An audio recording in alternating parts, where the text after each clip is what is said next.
So today is September 21, 2010. It's a few minutes after noon, and I believe in different time zones all around the world, people are observing a 1 minute of silence before noon in their own time zone. So that for 1 minute, all the way around the world today, people are observing this date as a International Day of Peace. The International Day of Peace was established in 1981 by the UN General Assembly of the United Nations. And their idea was that they would have this recognition of a day of peace on the first day of their opening session every year, which falls in September. It was pretty symbolic, but in a way expressed more of what the United Nations was about, which is bringing nations together to be able to talk, to work out the issues between them so that we can minimize the violence that pervades our communication between nations. So that was 29 years ago. In September 2001, just 10 days after the bombing of the Twin Towers in New York, that was established for the first time. They set September 21 as the specific date. Before it had been, the date had moved depending on whatever the day of the first session was, so sometime in September. But they set then September 21 as the date. And ironically, on September 11th of that year, there was a huge UN event that was to commemorate peace. That ended up, it was to start at 9 o'clock in the morning, and it ended up getting preempted by a major bombing. So there's some interesting timing between this idea of peace and that particularly significant event of September 11th. Certainly that event was not the largest event of international violence that there has ever been. It was not.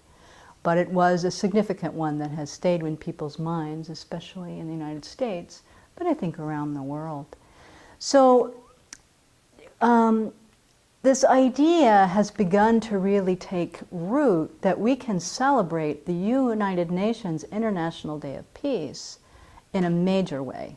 So some years ago, a British fellow got the idea that if we could have nations around the world declare September 21 as the International Day of Peace, and that they would commit to a 24-hour ceasefire from 12:01 a.m.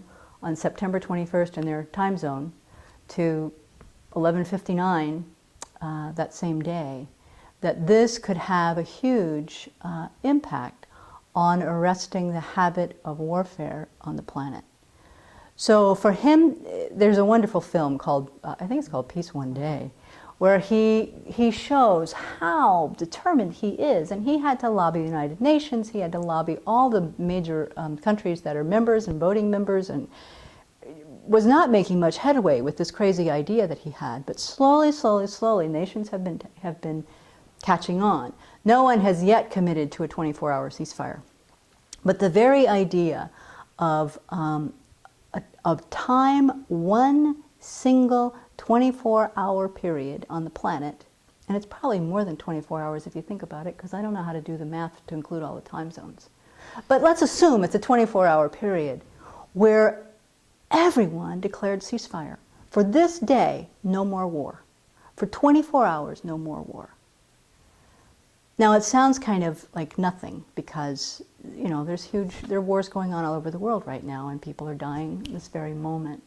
But if we just look at what happens in our own minds when we make a firm determination when we're doing our purification practice that, okay, I can't stop talking badly about my neighbor for the rest of my life, but for the next 24 hours I will pay attention and not let a divisive word come out of my mouth.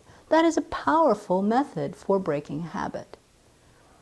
And so in an exponential way, the very idea of being able to lobby our governments to be able to declare sometime in the future, someday, one day a year, we will not bomb, shoot, engage in warfare. how much of a habit that could break in the history of humankind. So it's a very small thing, 1 minute before noon, no big deal. But the very idea of this collective movement of people who long for peace in the world can have a lot of effect if we work for it over a period of time. Of course, you know, peace in the world comes when we have peace in our own lives. So, you know, 1 minute a day of not fighting with each other would be a good idea too. Maybe 24 hours a day would be a good idea. But there's something quite symbolic about it being a worldwide movement. And, you know, we often talk about the bad shape the world is in these days. And, you know, there's wars and there's more drugs than ever. And, you know, everybody is, now with the economic situation, a lot of people are in a lot of despair. But many, many wise leaders, not just spiritual leaders, political leaders too, have continued to point out that never, ever in the history of the world have there been more people interested in peace. Never. Never have more people fought for it, marched for it, lobbied for it, worked for it, and that is something to really hold in our minds. So this day also really signifies that that desire for human beings to try to live harmoniously with each other, and symbolizes the effort that we make to do so. And so it's worth remembering, September 21.